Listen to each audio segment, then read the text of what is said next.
Terus menurut versi-versi yang kita dengar dari guru-guru, dari para kiai, rata-rata niku ndamel periode kiamat kubra, ini kiamat setelah kehancuran langit bumi.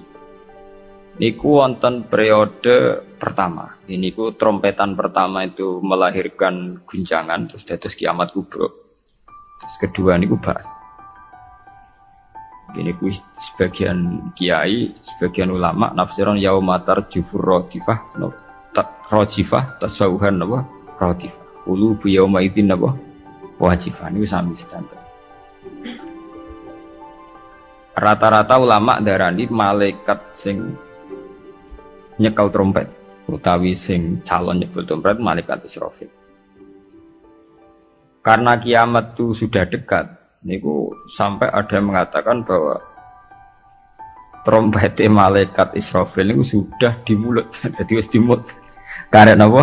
Nyebut. Dan semua ayat Quran menunjukkan memang kalau kiamat sudah dekat. Semua redaksi Quran niku semua menjelaskan bahwa kiamat itu sangat dekat. Nah, jenengan tangklet dari diinformasikan dekat. Nggih. Ben sampean gak salah paham. Dari diinformasikan dekat itu mulai zaman Rasulullah sampai sekarang maupun 1428 Hijriah. Hampir 16 abad. Niku mawon ngangge tahun Hijriah. Tapi lalu dalam masa ribuan lebih kok belum juga datang. Nah, ini pentingnya satu metode ilmiah. Rata-rata mufassir itu menafsirkan bahwa sesuatu yang pasti terjadi itu dekat. Nah, apapun jumlah waktu, kepanjangnya waktu, kalau pasti terjadi itu pasti dekat.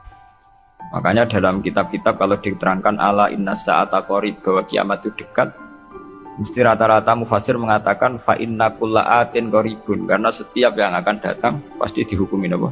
Dekat.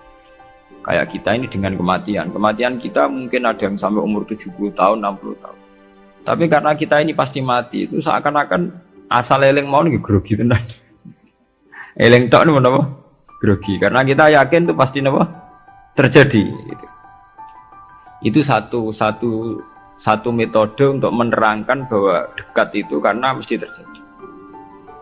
Metode kedua niku berbanding dengan umur dunia.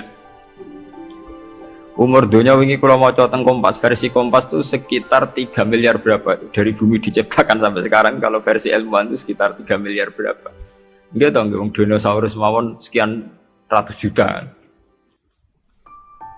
Artinya kalau betul dengan hitung-hitungan itu misalnya kiamat itu 1 miliar lagi ya dekat, karena berbanding dengan masa lalu yang pun lebih 3 miliar gitu kan. Nah, kalau setuju metode ketiga. Metode ketiga karena Allah itu abadi dan Allah itu azali. Itu melihat waktu itu ya kalamhil basari huwa aqrab. Itu udah ada artinya semua. Dan teori ini cara kula paling dekat secara ilmiah, apalagi sekarang secara sains, secara ilmiah. Misalnya ngeten.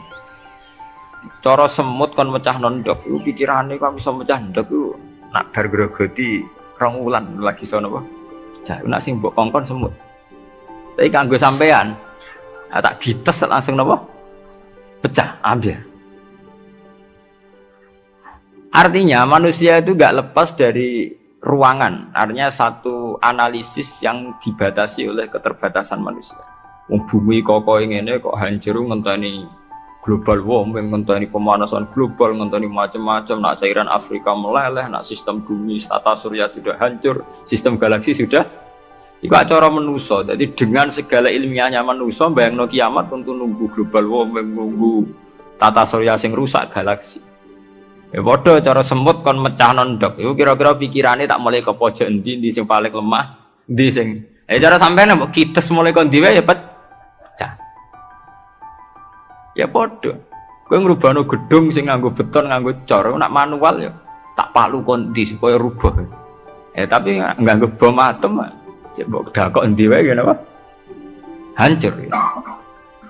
Artinya ketika yang ngendikan itu dekat atau mudah itu Allah, memang nggak ada masalah. Allah mau bilang kiamat itu dekat atau mudah ya memang inna dzalika 'ala Allahi yasir. Makanya Allah itu sering berkali-kali kalau cerita kiamat, cerita hal mukhal mesti ditutup inna dzalika 'ala Allahi yasir. Wa kana dzalika 'ala Allahi yasir. Itu mudah bagi Allah, itu mudah bagi Allah. Ya karena bagi Allah ya tidak mudah, bagi selain Allah tentu tidak mudah. Lah anak ngono kan pun klub ya memang enggak masalah kan. Allah cerita parek cek gampang urus-urusane pangeran, kita ora usah melok meh. Pangeran nak metu mokonge nek ngendikan la yusalu amma yafalu wa hum misal. Bentone manusa wae sering analisis pangeran mbek teorine manusa. Ya mesti ora sambung wong Allah iku azali dianalisis mbek sesuatu sing hadis sing sekarang, sing profan, sing rusak. Makanya para pencari Tuhan yang murni dengan rasional tentu tidak akan ketemu karena dia akan mengkiaskan barang-barang hadis untuk meneliti barang-barang azal. Ini wow, contoh paling gampang nih wow. Bahwa manusia itu cara berpikir itu pun mesti dibatasi dengan ruang dan waktu. Padahal pangeran, bukan butuh ruang, bukan butuh apa waktu. Ini gue mau nopo. Ya contoh termudah itu. Contoh termudah, jika kita nganggap kiamat, itu tentu dengan teori rasional kita akan bicara tentang bumi tua sekian tahun lagi. Sistem galaksi itu per tahun bergeser sekian, kayak laut. Laut itu ngalami rob itu setiap tahun itu sekian senti. Kalau sekian senti kali sekian ratus tahun, berarti begini. Pemanasan global ya gitu, kalau kena emisi karbon sekian tahun sekian, berarti sekian ratus tahun kemudian sudah begini kan bisa dihitung secara sains. Tapi itu kan hitung-hitungannya manusia. Tapi kan beberapa kali sejarah membuktikan itu keliru. Kelirunya ya karena kemungkinannya itu dua. Satu, bahwa itu tidak diciptakan efek yang melawan. Nomor dua, bahwa kejadiannya itu tidak mesti seperti itu. Ya contoh, ketika dulu wong nak nandur gabah nganti 8 bulan, nanti 6 bulan, terakhir 6 bulan. Itu orang mikir dihitung, dulu sering krisis pangan dihitung, nak wong jumlahnya tambah terus. Nah, terus gabah panennya 6 bulan iso kelampan. Dalam ada penemuan ilmiah, sing iso 3 bulan. Sehingga zaman manusia sithik sering telat beras, sampai wong mangan jagung bekatut. Saiki wong pirang-pirang ora tau telat napa beras. Dan pakar-pakar pangan sempat grogi, jangan-jangan karena jumlah wong akeh telat napa beras. Masalah tempat nggih ngoten. Wong tumbahe akeh tanah ra tambah, sampeyan do manggon. Manusia lewat modernnya itu iso nggawe omah tingkat omah susun. Wong modern ono sing diwajah lah manggon pemaras pemanggon. Artinya manusia dengan segala kekhawatiran terhadap fenomena alam yang mesti terjadi, juga banyak manusia yang mengantisipasi itu lewat penemuan ilmiah juga. Itu ya rawan klop, ya rawan apa? Klop. Artinya semua teorinya manusia itu mau berbicara tentang sebab akibat dan itu bisa diantisipasi terus, bisa diantisipasi. Mulane istilah Quran nak ngenyak manusa niku walakin aksarahum la ya'lamun ya'lamuna dhahiran minal hayatid dunya. Paling banter manusa iku mau ya'lamuna dhahiran minal hayatid dunya. Yang diketahui itu hanya kulitnya saja, lahirnya saja.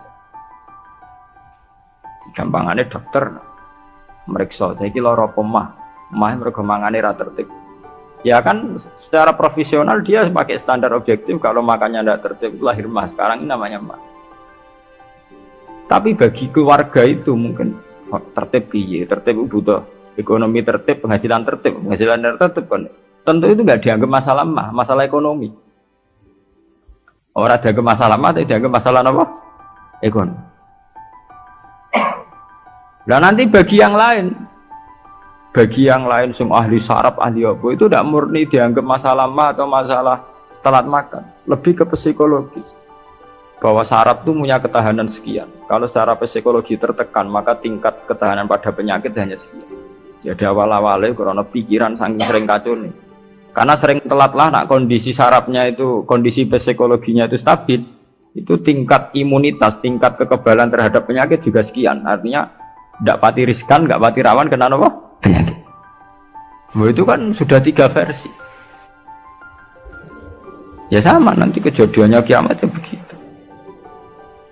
Macam-macam. Nah, tapi yang jelas kata para ulama-ulama itu, terutama ulama-ulama sing ahli hakikat, kiamat itu apapun gambarannya yang digambarkan ulama itu hanya gambaran-gambaran betapa sesuatu yang kita hinggapi sekarang, kita singgahi sekarang itu fanin, akan rusak. Kullu man 'alaiha fani wa yabqa wajhu rabbika dzul jalali wal ikram, bahwa semuanya itu akan rusak musnah. Karena apa? Bagi yang nglakoni, sing nglakoni untuk hancur walang-walang ora usah ngenteni kiamat kubra. Kowe nek semua tek ning jero kuburan balungmu wis walang-walang, wis dadi pestane cacing dan sebagainya. Makanya ulama-ulama ngendikan, kowe ora usah bakas kiamat. Kiamat ku jek enak. Nggih to, bunga-bunga wong akeh kancane napa? Akeh. Kiamat tem dhewe rak mati dhewean. Wong padha. Malah luwih ngeri kiamat pribadi. Nggih sami to nggih. Wong kena longsore tanah.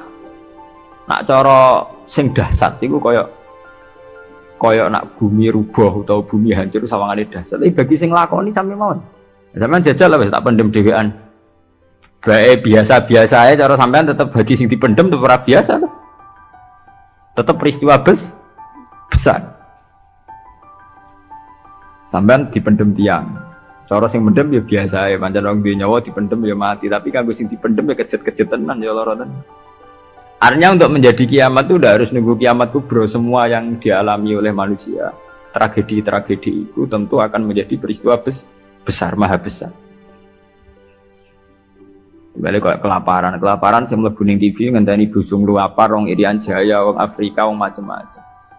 Tapi kanggo individu yang hari itu sedang lapar ya ngeri tenan lah diberitakno lah ya wis ngeri. Wong karena dia benar-benar ngalamin apa? Kelaparan. Makanya ketika ulama-ulama ilmu hakikat itu lau asyraqa laka nurul yakin la ra'aital akhirata aqraba ilaika min antar tahila ilaiha. Andaikan kamu imannya benar, itu tentu melihat akhirat itu sekarang, tidak usah nunggu nanti. Lau asyraqa laka nurul yakin la ra'aital akhirata aqraba ilaika min antar tahila ilaiha. Andaikan kamu sudah sampai ainul yakin, hakul yakin, kamu melihat akhirat itu sekarang.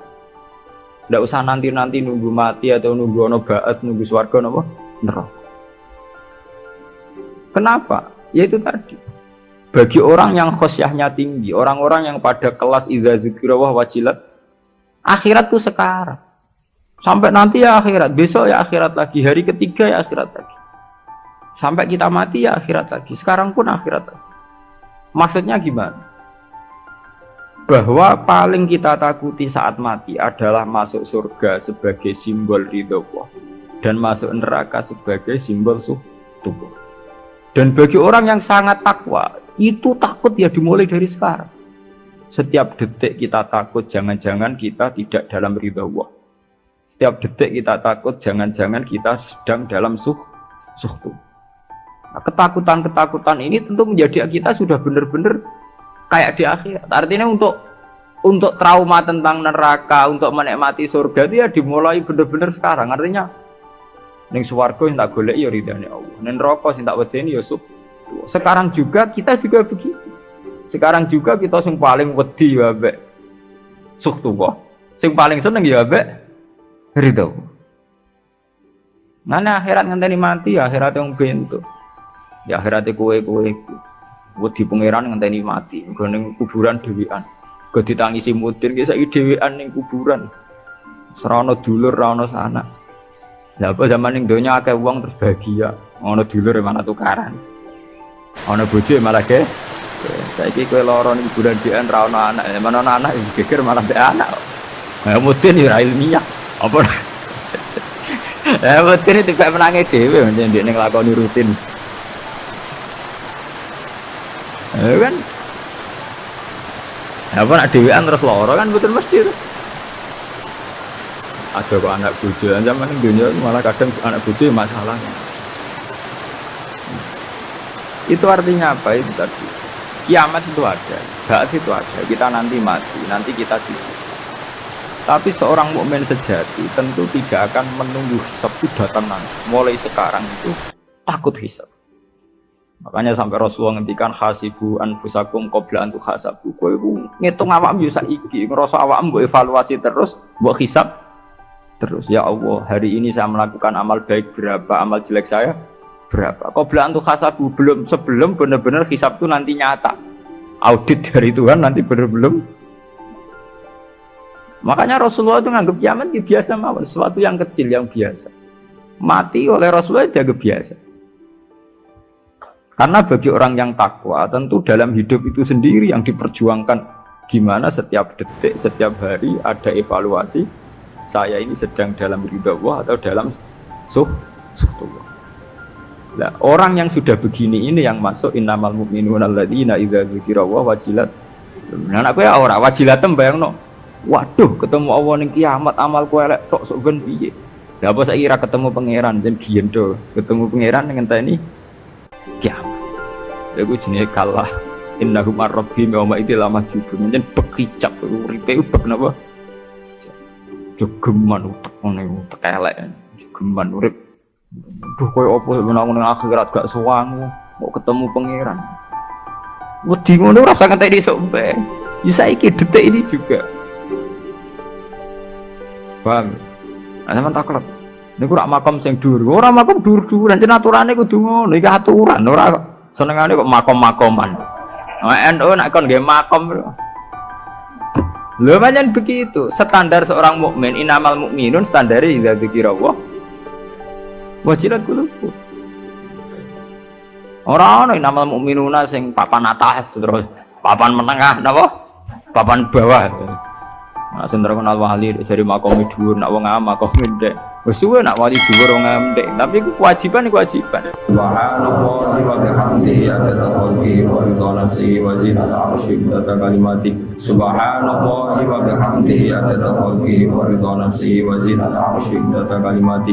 Subhanallahi wa bihamdihi adada khalqihi wa ridha nafsihi wa zinata 'arsyihi wa kalimati.